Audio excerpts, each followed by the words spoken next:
dahil sa nag-visit sa akin. Oh. Yan o.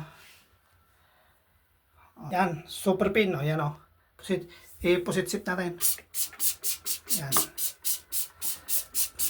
Ito na lang. Ayan o, ganyan o. Ito na lang sponge. Kasi normally, mapagpalang araw sa atin lahat. So, katatapos ko lang sa aking trabaho. Nandito lang ako sa bahay para magluto ng dinner namin. Then, babalik ako sa trabaho.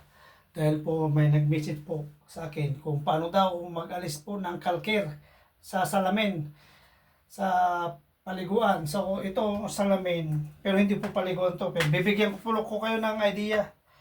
So, ito ganito po. Sinadya ko po itong hindi linisan para maipakita sa nag-visit sa akin. Ito po ay meron na pa akong sa YouTube na pero gagawin ko ulit dahil sa nag-visit sa akin. Yan o. Oh, yan. So, gagamit lang po tayo ng ito. Ito lang ang gagamitin natin. Yan, super pin. O, yan o.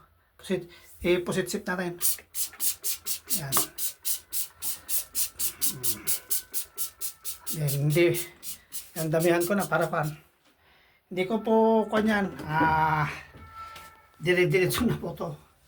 Dire-diretso. Walang edit to. Baka sabihin nyo, edit. Anong edit? Ano? Kapag wala yung panglilinis ko na dito. Saan kaya? Tinapon na yung pangkaskas ko sa wala dito. So ito na lang. Ayan o, ganyan o. Ito na lang sponge. Kasi normally, mayroon na pang dito, pangkaskas eh. Na mas makirsang o yan o. Tignan nyo. Oh, yan mga kaparisan. Dire-diretso to, wala nang cut. O yan. Pero yan o. Oh. Ganyan. Oh. Basa na ako. Oh. Da-dry natin. Ano ko da-dry?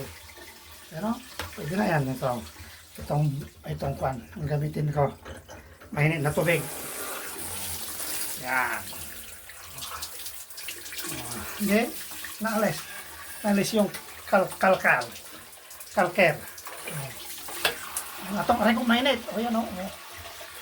So itong dra-dry ko para makita nyo. Balik ko lang ha. Ayan. Balik ko lang. Ayan o. At least pangit itong pamunas. Oh, yan. Oh, kasi makita yung mga kaparisan. Oh, yan. Oh, that least na alis. Oh, malinis na. Simple. Basic lang mga kaparisan. Basic lang ni kaparisan. Oh, yan oh. Oh. At least maliwanag na. Ito po yung gamit ko ito. Oh, yan. Super pin. Nabibili po to sa Action, madami. So, paano mga kabrisan? Hanggang dito na lang. Merci beaucoup. Yaman, albasan.